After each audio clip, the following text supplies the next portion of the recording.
আপনারা কিছু মনে করবেন না, আজকে আমি একটু পরিষ্কার করে আমি কথা বলতে চাই। আপনাদের সবার হয়তো ভালো নাও লাগতে পারে, কিন্তু বিশ্বাস করেন আমার এটা যদি আপনারা গ্রহণ করেন আপনারা লাভবান হবেন, কোনো ক্ষতি হবে না দেশের। আমার অন্য কোনো আকাঙ্ক্ষা নাই, আমার একটাই আকাঙ্ক্ষা, দেশ এবং জাতিটাকে একটা সুন্দর জায়গায় রেখে ছুটি করা। I had enough. Was last 7-8 months I had enough. আমি চাই দেশ এবং জাতিকে একটা সুন্দর জায়গায় রেখে আমরা সেনানিবাসে ফেরত আসবো।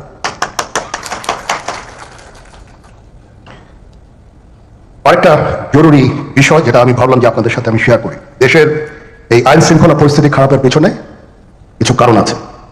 প্রথম কারণটা হচ্ছে যে আমরা নিজেরা হানাহানির মধ্যে ব্যস্ত, একজন আরেকজনের বিরুদ্ধে বিষোদ্গারে ব্যস্ত। এটা একটা চমৎকার সুযোগ অপরাধীদের জন্য। যেহেতু আমরা একটা অরাজক পরিস্থিতির মধ্যে বিরাজ করছি, তারা খুব ভালোভাবেই জানে যে এই সময় যদি এই সমস্ত অপরাধ করা যায় তাহলে এখান থেকে পরিত্রাণ পাওয়া সম্ভব। সেই কারণে এই অপরাধগুলো হচ্ছে। আমরা যদি সংগঠিত থাকি, একত্রিত থাকি, তাহলে অবশ্যই এটা সম্মিলিতভাবে মোকাবেলা করা সম্ভব হবে।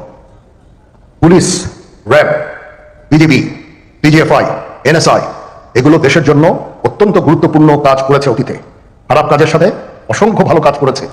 আজকে যে দেশের স্থিতিশীলতা, দেশটাকে যে এত বছর স্থিতিশীল রাখা হয়েছে, এটার কারণ হচ্ছে এই সশস্ত্র বাহিনীর বহু সেনা সদস্য, সিভিলিয়ান সবাই মিলে এই অর্গানাইজেশনগুলোকে, অসামরিক সামরিক সবাই মিলে এই অর্গানাইজেশনগুলোকে এফেক্টিভ রেখেছে। সেই জন্য আজকে সুন্দর, এতদিন ধরে আমরা একটা সুন্দর পরিবেশ পেয়েছি।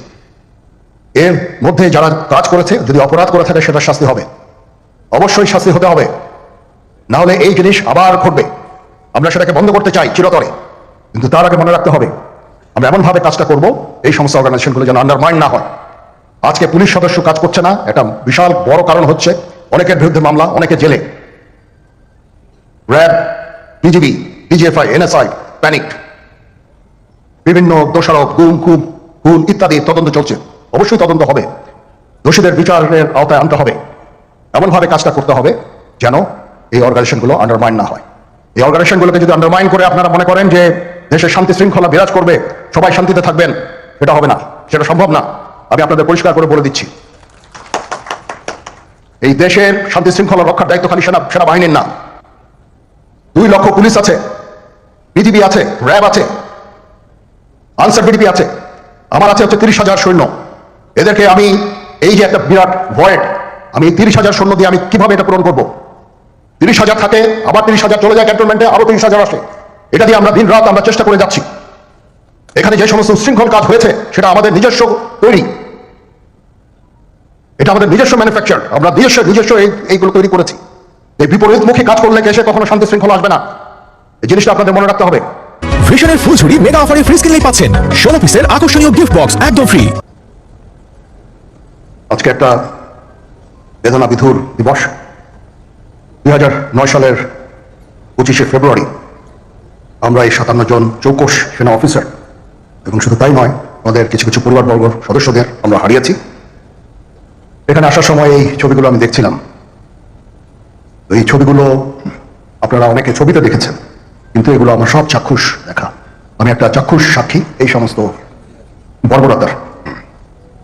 একটা জিনিস আমাদের সবসময় মনে রাখতে হবে, এই বর্বরতা কোনো সেনা সদস্য করেনি, সম্পূর্ণটাই তদানীন্তন বিজিবি সদস্য দ্বারা সংঘটিত। Full stop. এখানে কোনো ইফ এবং বাট নাই। এখানে যদি ইফ এবং বাট আনেন, এই যে বিচারিক কার্যক্রম এতদিন ধরে হয়েছে, 16 বছর ধরে 17 বছর ধরে যারা জেলে আছে, যারা কনভিক্টেড, সেই বিচারিক প্রক্রিয়া ব্যাহত হবে। এই জিনিসটা আমাদের খুব পরিষ্কার করে মনে রাখার প্রয়োজন।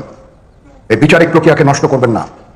যে সমস্ত সদস্য শাস্তি পেয়েছে তারা শাস্তি পাওয়ার যোগ্য।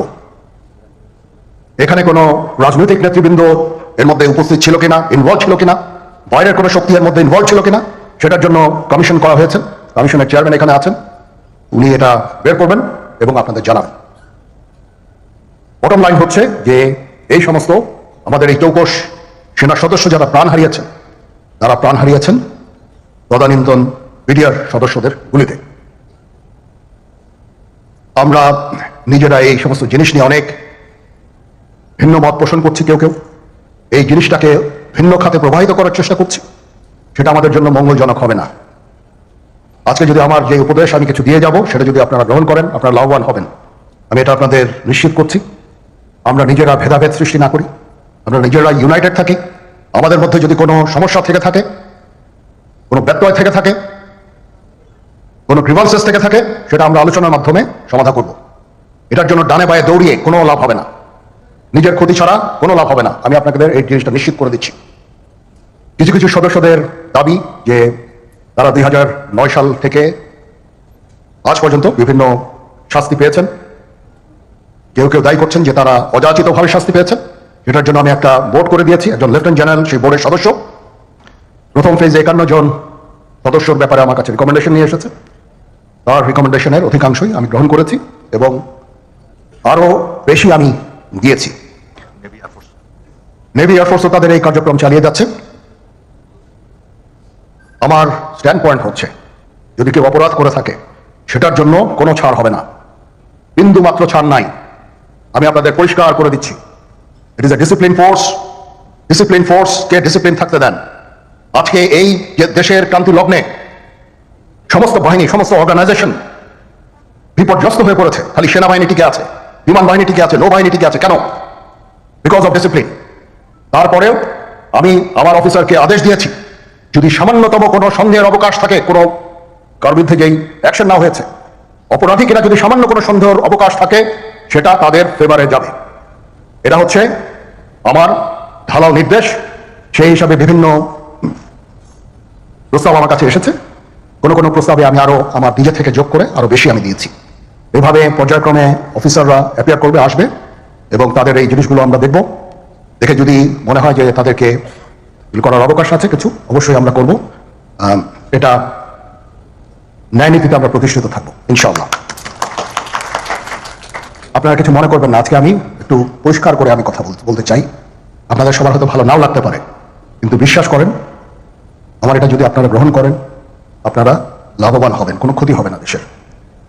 আমার অন্য কোনো আকাঙ্ক্ষা নাই। আমার একটাই আকাঙ্ক্ষা, দেশ এবং জাতিটাকে একটা সুন্দর জায়গায় রেখে ছুটি করা। I had enough. Was last 7-8 months I had enough. আমি চাই দেশ এবং জাতিকে একটা সুন্দর জায়গায় রেখে আমরা সেনানিবাসে ফেরত আসবো।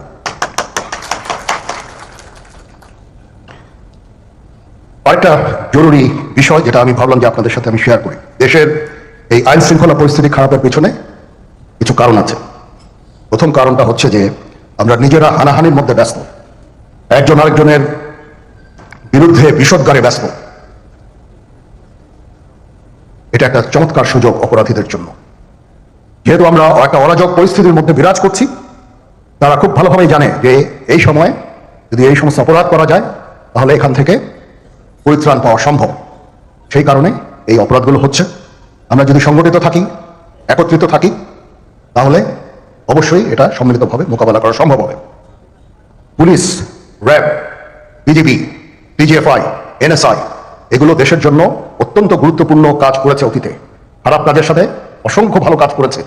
আজকে যে দেশের স্থিতিশীলতা, দেশটাকে যে এত বছর স্থিতিশীল রাখা হয়েছে, এটার কারণ হচ্ছে এই সশস্ত্র বাহিনীর বহু সেনা সদস্য, সিভিলিয়ান সবাই মিলে এই অর্গানাইজেশনগুলোকে, অসামরিক, সামরিক সবাই মিলে এই অর্গানাইজেশনগুলোকে এফেক্টিভ রেখেছে। সেই জন্য আজকে সুন্দর, এতদিন ধরে আমরা একটা সুন্দর পরিবেশ পেয়েছি। এর মধ্যে যারা কাজ করেছে, যদি অপরাধ করে থাকে সেটা শাস্তি হবে, অবশ্যই শাস্তি হতে হবে। না হলে এই জিনিস আবার ঘটবে। আমরা সেটাকে বন্ধ করতে চাই চিরতরে, কিন্তু তার আগে মনে রাখতে হবে আমরা এমনভাবে কাজটা করব এই সমস্ত অর্গানাইজেশনগুলো যেন আন্ডারমাইন না হয়। আজকে পুলিশ সদস্য কাজ করছে না, এটা বিশাল বড় কারণ হচ্ছে অনেকের বিরুদ্ধে মামলা, অনেকে জেলে। RAB, BGB, DGFI, NSI panicked. বিভিন্ন দোষারোপ, খুন ইত্যাদি তদন্ত চলছে। অবশ্যই তদন্ত হবে, দোষীদের বিচারের আওতায় আনতে হবে। এমনভাবে কাজটা করতে হবে যেন এই অর্গানাইজেশনগুলো আন্ডারমাইন না হয়।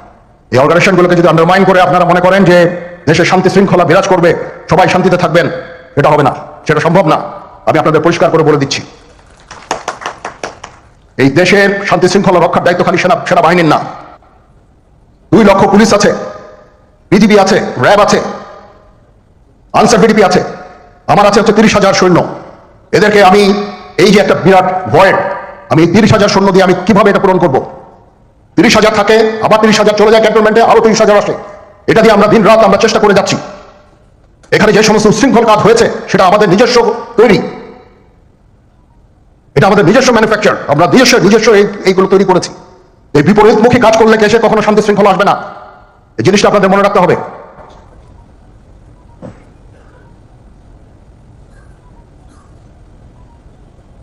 তদন্ত কমিশন হচ্ছে আবার একটা, আমাদের সর্বদা আমরা চেষ্টা করব তদন্ত কমিশনকে সহায়তা করতে। যে ধরনের সাহায্য সহযোগিতার প্রয়োজন হয় আমরা করব। আমরা দেশে একটা ফ্রি ফেয়ার অ্যান্ড ইনক্লুসিভ একটা ইলেকশনের জন্য দিকে ধাবিত হচ্ছে, এবং তার আগে যে সমস্ত সংস্কার করা প্রয়োজন অবশ্যই সরকার সেদিকে খেয়াল করবেন। আমি যতবারই ডক্টর ইউনূসের সাথে কথা বলেছি, he completely agrees with me. There should be free, fair and inclusive election, and that election should be within December or close to that, যেটা আমি এর প্রথমেই বলেছিলাম যে 18 মাসের মধ্যে একটা ইলেকশন। আমার মনে হয় যে সরকার সেদিকেই ধাবিত হচ্ছে। ডক্টর ইউনূস যথাসাধ্য চেষ্টা করে যাচ্ছেন এই দেশটাকে ইউনাইটেড রাখতে, কাজ করে যাচ্ছেন উনি। ওনাকে আমাদের সাহায্য করতে হবে, উনি যেন সফল হতে পারেন সেদিকে আমরা সবাই চেষ্টা করব। আমরা একসাথে ইনশাআল্লাহ কাজ করে যাব। আজকে রাবার চেয়ারম্যান মহোদয় আমাকে এখানে দাওয়াত দিয়েছেন। উনি চেয়ারম্যান হওয়ার পরে এটা দ্বিতীয়বার আমি এসেছি। ওনার কাছে আমি কৃতজ্ঞ যে উনি আমাদেরকে আলাদাভাবে, বা রাবা আমাদেরকে আলাদাভাবে দেখছে না। সার্ভিং অ্যান্ড রিটায়ার্ড, আমি তো বলেছি প্রথমেই যে there should be any difference. আমি সেনা প্রধান হিসাবে সার্ভিংদের প্রতি আমার যেই দায়িত্ব, রিটায়ার্ডদের প্রতি এই দায়িত্বের একই দায়িত্ব, সামান্যতম কম বেশি না। সেই চেষ্টা আমি করে যাচ্ছি আমাদের লিমিটেড রিসোর্সের মধ্যে। আমরা হেলথ কেয়ারের উপরে বেশ কিছু কাজ করছি, নিজস্ব কিছু মেডিকেল হসপিটাল করার চেষ্টা করছি, ক্লিনিক করার চেষ্টা করছি, এবং আপনারা আস্তে আস্তে এগুলোর ফল ইনশাল্লাহ পাবেন। আসেন আমরা নিজেদের মধ্যে মারামারি কাটাকাটি না করে আমরা ইউনাইট আওয়ারসেলস, দেশ জাতি যেন একসাথে থাকতে পারি সেদিকে আমাদের কাজ করতে হবে। আমাদের মধ্যে মতের বিরোধ থাকতে পারে, চিন্তা চেতনার বিরোধ থাকতে পারে, কিন্তু দিন শেষে যেন আমরা সবাই দেশ এবং জাতির দিকে খেয়াল করে আমরা যেন এক থাকতে পারি। তাহলে এই দেশটা উন্নত হবে, এই দেশটা সঠিক পথে পরিচালিত হবে। না হলে আমরা আরো সমস্যার মধ্যে পড়তে যাব। বিশ্বাস করেন, we don't want to head, ওইদিকে আমরা যেতে চাই না। আমি আপনাদের সতর্ক করে দিচ্ছি। পরে বলবেন যে আমি সতর্ক করিনি, আমি আপনাদের সতর্ক করে দিচ্ছি।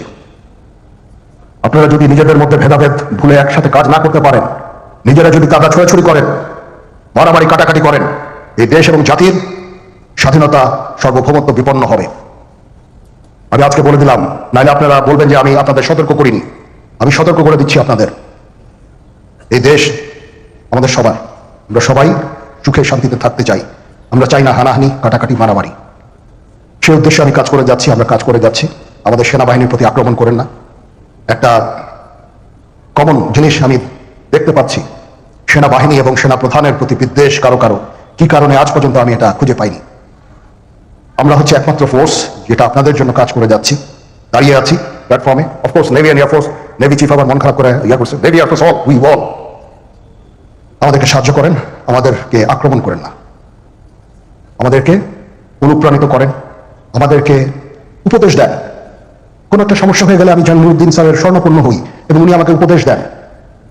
সিনিয়র জেনারেলরা আমাকে উপদেশ দেন, আমি সবার কাছে স্বর্ণপন্ন হই।